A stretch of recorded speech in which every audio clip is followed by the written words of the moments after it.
buenas noches. El próximo viernes, 1 de septiembre, el presidente de la República, Andrés Manuel López Obrador, va a rendir su quinto informe de gobierno desde Campeche. Será el penúltimo que verse sobre su gestión. Y a unos días del informe vamos a estar debatiendo cuáles han sido sus aciertos, cuáles han sido sus desaciertos. Para hablar de este tema, saludo a los colaboradores del martes. Paula Sofía Vázquez, ¿cómo estás, Paula? Hola, buenas noches. Carlos Bravo Regidor. Muy buenas noches. Y Violeta Vázquez. Buenas noches. Violeta, ¿cómo estás? Bueno, ¿con qué empezamos? ¿Con errores o logros? Vamos a empezar con logros. Okay. Seamos optimistas. Amables. Y empecemos contigo. ¿Qué acierto traes del gobierno en estos 5 años? Ya va a cerrar, ya. En el último año. ¿Eh? ¿Último año? 5 años. Porque tú creíste que en el último. Yo traía del último año, evidentemente, pues la venta del avión presidencial. Ah, ok. Exitazo. Sí. Pero no, yo creo que el dato que no se puede debatir Sí. es los 5 millones menos de personas en la pobreza. Sí. O sea, creo que no es menor. Sería una mezquindad tratarlo de rebajar. Me parece que ese es el gran acierto de... Evidentemente pues, se construyó a lo largo de los años, pero lo supimos apenas Y creo que también la política laboral, ¿no? Ya lo hemos dicho aquí, creo que cada año repetimos que política laboral es una de las cosas en las que podemos decir se hizo bien, sobre todo el tema de salario mínimo. Yo creo que el tema de outsourcing se ha quedado un poco a la mitad en temas de vigilancia. Que están relacionados, ¿no? Lo de la pobreza con... Y se ha quedado también cortísimo en todo el tema de regular el outsourcing en el gobierno. Sí. O sea, creo que ahí sí no han metido las manos, la gente del capítulo 33, creo que ahí sí no empezaron por su casa. Pero esos me parecerían como los 2 grandes aciertos que yo apuntaría en estos 5 años. Bueno, vamos, si trajeron para el último año y para los últimos 5, pues venga, díganlo. No sé, ¿tú cuál es el principal logro del presidente López Obrador? Yo creo que hay logros ya consumados, Sí. ¿no? Que hay algunas tareas todavía con resultados parciales y luego hay tareas pendientes, ¿no? Más que hablar de desaciertos.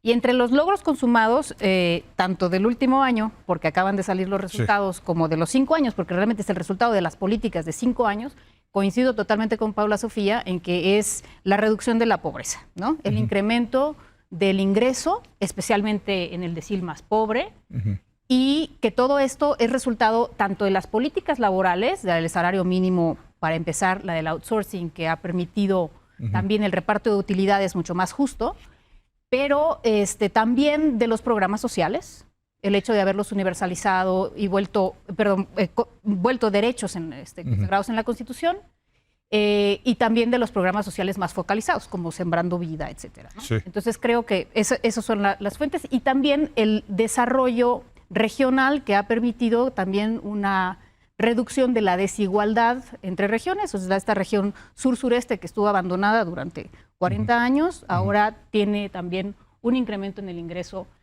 que me parece que es también muy encomiable, ¿no? Entonces yo creería que ese es uno de los logros consumados, y luego creo que hay otro logro también consumado que también creo que corresponde a los 5 años, y es un logro menos fácil de medir, no es un logro cuantificable, pero sí creo que ha habido un profundo cambio en la cultura democrática en el país, que se refleja en muchas cosas, no solamente en una participación mucho más activa en legislación, en tener, por ejemplo, algo como revocación de mandato, ya sea que, digamos, independientemente de cómo fue el primer ejercicio, pero el hecho de tener eso en la Constitución es un gran logro, y también que se refleja en una cultura en la que ya no es normal, digamos, yo no digo que se acabó, pero ya no es normal el clasismo, el racismo y en general la discriminación en contra de las personas por lo que son, ¿no? Bueno, ahí está. Desde luego lo de la pobreza, pues aquí lo aplaudimos mucho. Yo sigo diciendo que cuando un gobierno hace las cosas bien, hay que decirlo, cuando las hace mal también. Y bueno, es que eso le da una gran legitimidad, la verdad, a la 4T, ¿no? Al discurso de por el bien de todos, primero los pobres, el haber sacado 5 millones de pobres, ¿no? Eso, sin duda, aquí lo discutimos, incluso le dedicamos toda una semana a ese tema, indudablemente. Yo creo Carlos. que esa va a ser una de las cifras más importantes del sexenio. Sí. Sin duda. Y además, bueno, para mí al menos, habiendo visto las cifras, pero sobre todo la discusión posterior, un debate muy interesante en torno al problema de la causalidad. ¿Cómo explicamos que tanta gente ha salido de la pobreza? Y bueno, pues ahí hay una discusión. ¿Qué tanto puede realmente la política social explicar un resultado así? O la política laboral, el tema del salario mínimo, las remesas, ¿no?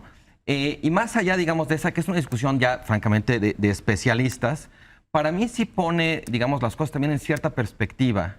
Porque, por ejemplo, el tema, la política social no, digamos, tiene una larga historia en México, ¿no? De pronto hablamos como si López Obrador hubiera inventado la política social y no es el caso. Y de hecho hay etapas desde los 90 hasta la actualidad con distintos resultados en política social. Hay una disminución importante de la pobreza después del 96, claro, por una crisis tremenda en 94. Entre el 96 y 2006 hay una reducción. Esa es la única, digamos, reciente comparable con este resultado, aunque es en un periodo de tiempo más largo, ¿no? Pero en general, bueno, vemos que esta es una política social que surte un efecto y además otro mérito, digamos, añadido, digamos, no obstante la pandemia, ¿no? Entonces eso también pues le da digamos, un significado distinto. Lo del salario mínimo tampoco empezó con este gobierno. Este gobierno, digamos, lo escaló. Sí. Pero la discusión de desindexar el salario mínimo y de subirlo viene de antes. No, y viene de movimientos. Ahí voy, exactamente. Sí. Viene por un lado de la administración de Miguel Ángel Mancera, había un cúmulo de personas ahí que lo empujó mucho. Viene de la renegociación del TLC, del TEMEC, y viene también de la OIT. Entonces, este es un gobierno que tuvo una política correcta y que la inercia, digamos, funcionó a su favor. El contexto le ayudó mucho. Ahora, yo echo en falta, digamos, dentro de ese reconocimiento, pues el tema de que la pobreza extrema prácticamente se quedó igual.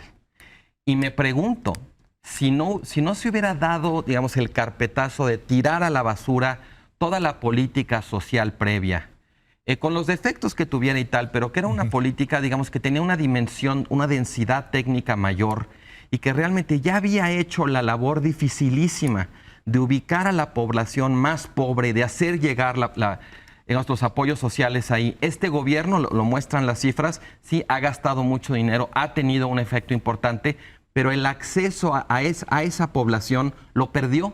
Sí. Y esa población se quedó, digamos, pues como estaba, no se ve beneficiada como el resto, digamos, de la gente que estaba en pobreza no extrema. Así es. Yo me pregunto si no se hubiera, digamos, decidido como cortar de tajo y si hubiera rescatado ese pedazo de la política social anterior, tal vez podríamos tener un resultado incluso mejor. Sí, aquí lo platicamos con Gerardo Esquivel en su momento, si es necesario ya, digamos, lo siguiente es focalizarse en esa pobreza extrema, ¿no? Casi, si no mal recuerdo, 9, 10 millones de mexicanos en pobreza extrema. Bueno, vamos a los errores, equivocaciones, desaciertos. ¿Cuál dirías tú? Yo creo que errores y necedades en muchos casos, ¿no? O sea, yo creo que errores que no se corrigieron. Pero hace 5 años no se han corregido, vamos, delitos continuados. Pero ¿cuál dirías que es el error? Yo pongo 2 sobre la mesa. Evidentemente el tema de seguridad, ¿no? O sea, el tema de seguridad creo que lo hemos platicado en estas mesas mucho. Hoy salió la encuesta de reforma de la percepción. Empiezo con el punto de percepción, ¿no? O sea, de 2020, que consideraban que la inseguridad era un problema grave, 33%, y 2023, 67%, ¿no?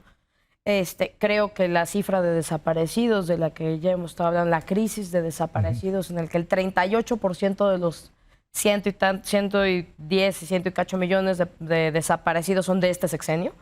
42 millones de personas han desaparecido en este sexenio, se encuentran como no localizadas, que viene acompañado también de una falta de acompañamiento a las madres buscadoras, falta de insumos, lo que denuncian una chamba que también, y lo digo así, también es una bronca local, ¿no? O sea, creo que es un tema de irresponsabilidad compartida y de error compartido, ¿no? O sea, también en las entidades federativas no se echó esa chamba. Y cosas que a mí me parecen muy preocupantes es estas nuevas formas de violencia que no habíamos visto en mucho tiempo. O sea, ataques con drones, ataques con explosivos, estos ejércitos sicariales, o sea, ya actos de terrorismo cometidos contra la población.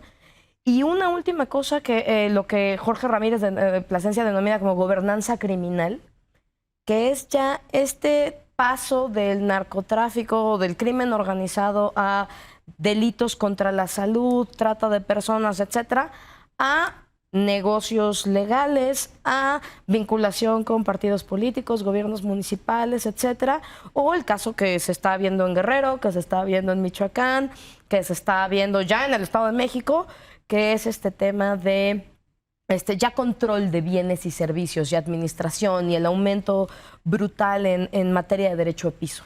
Que digamos, todos estos temas que tú dices pasan por el tema pues, de la falta de una autoridad del Estado que deja impunes los crímenes y hace que crezca el crimen organizado y tomen nuevos negocios, vamos a ponerlo, ¿sí? Ilegales, ¿no?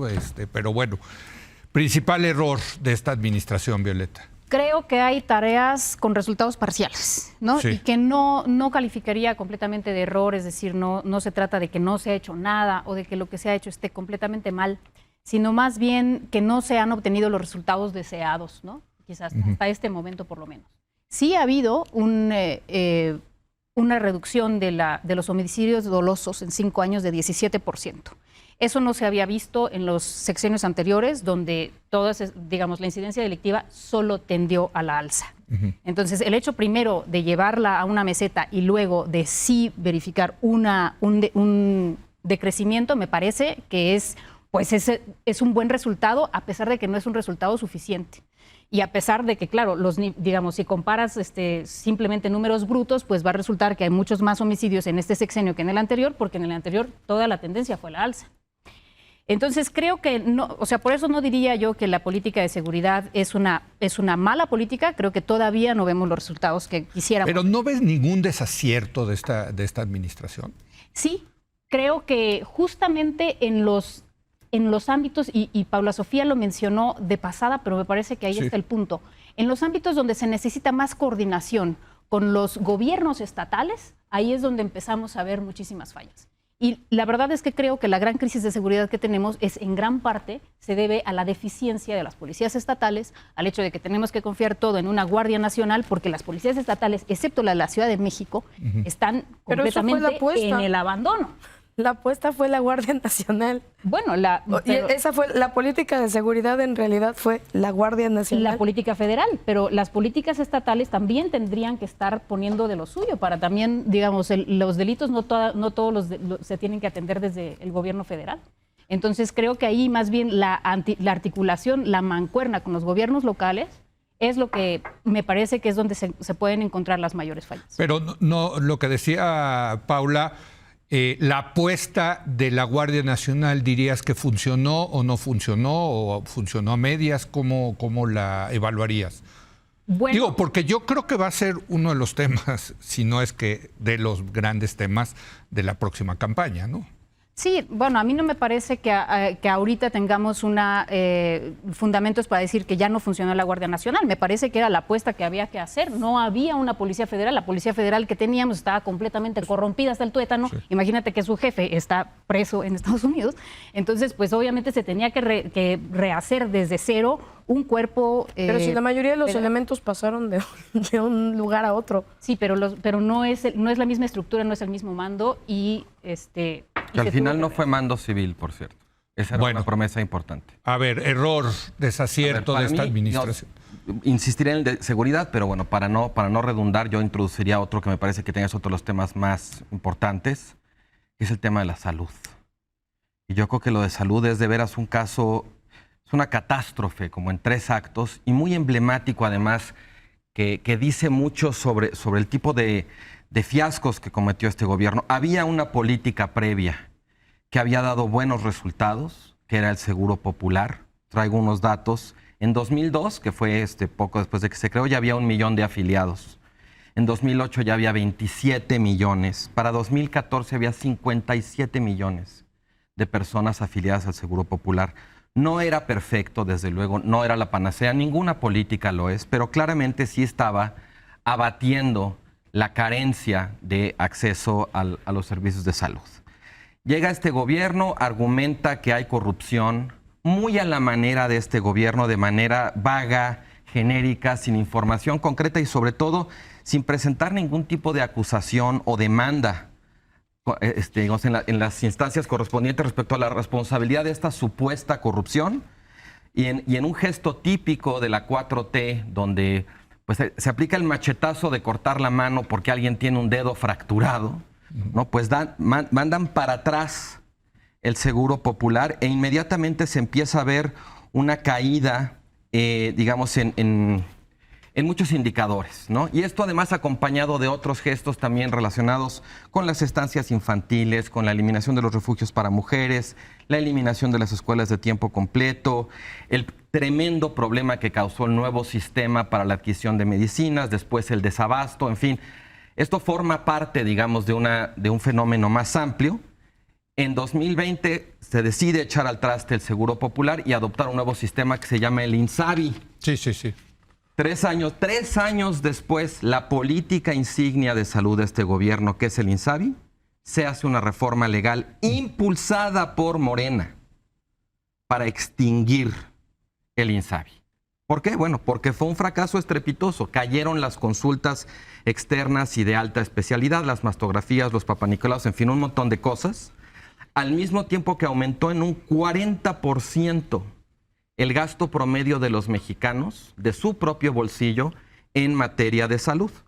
Y ahora este año salen los datos de Coneval que nos enseñan una fotografía pues muy clara de la magnitud de esta catástrofe, que nos dicen que en el año de 2018 había una carencia por acceso a los servicios de salud, más o menos el 16.2% de la población. Sí, no. Y en 2022 ese porcentaje aumentó a 39.1%.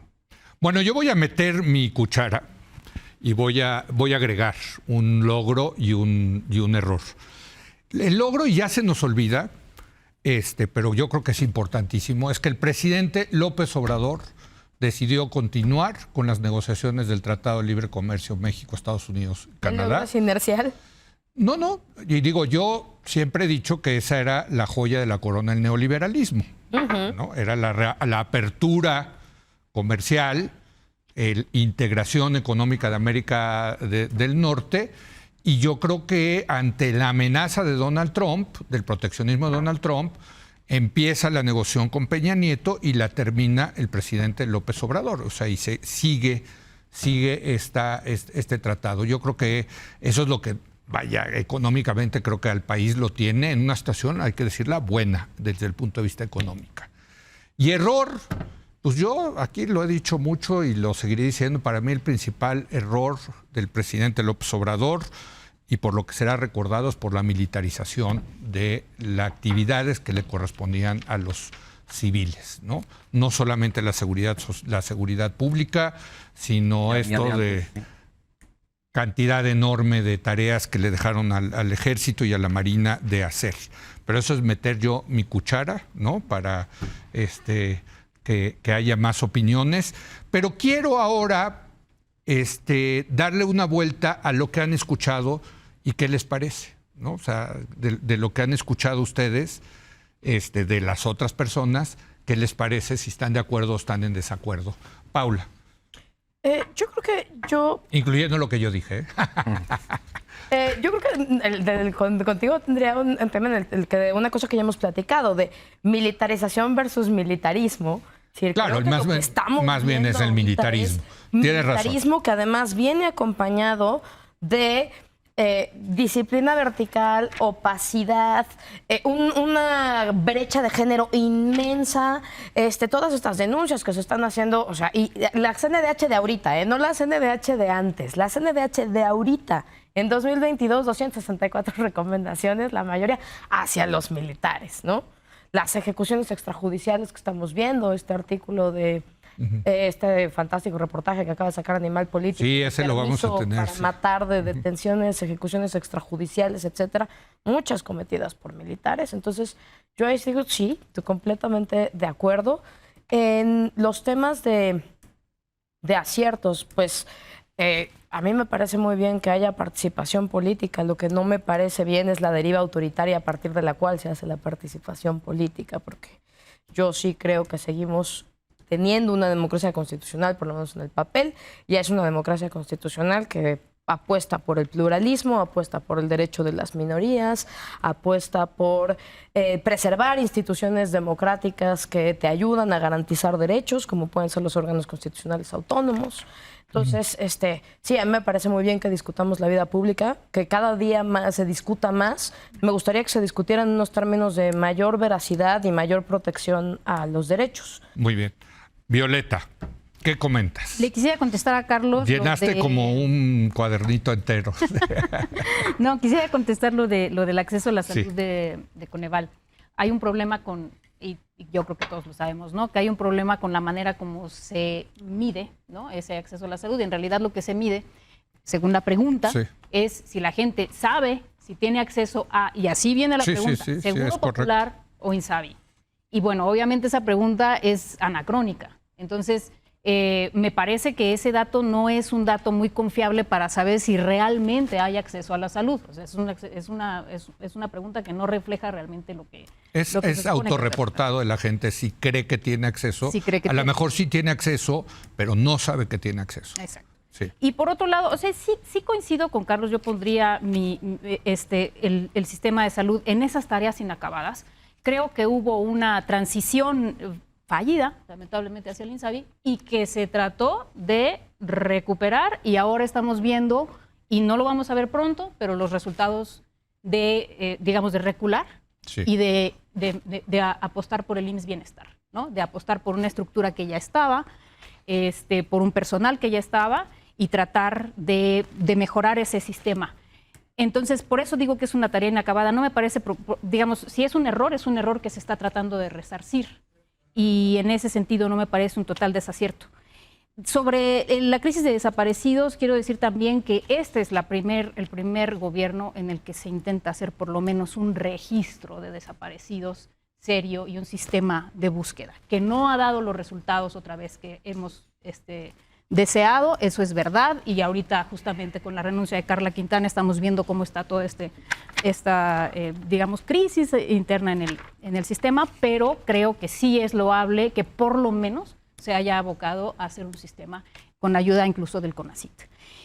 Que sí creo que es una omisión, y no creo que haya sido una omisión por negligencia, sino porque se dieron otras prioridades, el Sistema Nacional de Cuidados. O sea, el hecho de no haberlo financiado, que además sí está... ¿Te refieres a las guarderías infantiles? Adultos mayores, guarderías. Sí. Exacto, en el que el Estado proporcione los servicios de cuidado para adultos mayores, niños y personas con discapacidad, y que las personas cuidadoras se integren al mercado laboral, ¿no? Y creo que ese sería es un muy buen proyecto que quedará para siguientes administraciones. Fundamental. Carlos. Yo quiero defender Coneval, porque a pesar de que sea una encuesta, el caso que acabamos de celebrar los tres de los resultados de la ENIG también es una encuesta. Entonces, claro. Si vamos a cuestionar que sea autorreportado, pues entonces vamos a tener que cuestionar las dos, la del acceso a la salud y la de los ingresos. No se vale que celebremos la de los ingresos porque esa encuesta es positiva, y la encuesta que sale negativa en salud digamos, no, pero es que es autorreportado. La otra también. Entonces hay que escoger con qué paquete queremos. Vamos a cuestionar la metodología de la encuesta, pero entonces cuestionamos las dos. Vamos a asumirla, asumamos las dos. Lo otro, la verdad, es lo que se llama como el cherry picking, de escojo el que me gusta y el que no digo que está mal. Perdón que te interrumpa, no es por autorreportado, es por la naturaleza de la propia pregunta. La pregunta te dice si tienes acceso a Seguro Popular o INSABI. De todas maneras, la ENIC también te pregunta cuánto ganas.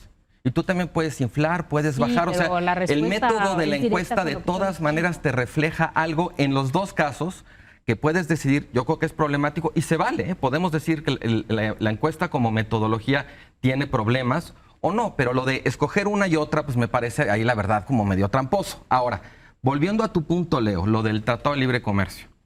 Yo creo que sí, pero estamos viendo ahorita hacia el final, lo expuso aquí en la mesa Kenneth Smith Ramos la semana pasada, la verdad, problemas innecesarios respecto, digamos, a ciertas decisiones de política pública en materia de maíz transgénico, en materia energética, está empezando también a haber problemas en materia laboral, de decisiones que toma este gobierno que muy fácilmente, la verdad, como suele suceder con este gobierno, que le pone las cosas muy fáciles de pronto a sus rivales, porque aunque quiera hacer cosas buenas, y yo sé que hay un argumento en torno a lo del maíz transgénico, aunque quiera hacer cosas buenas, de todos modos no las hace bien, y entonces es muy fácil impugnar, es muy fácil llevarlo a la Suprema Corte o ahora a los paneles de Tratado de Libre Comercio.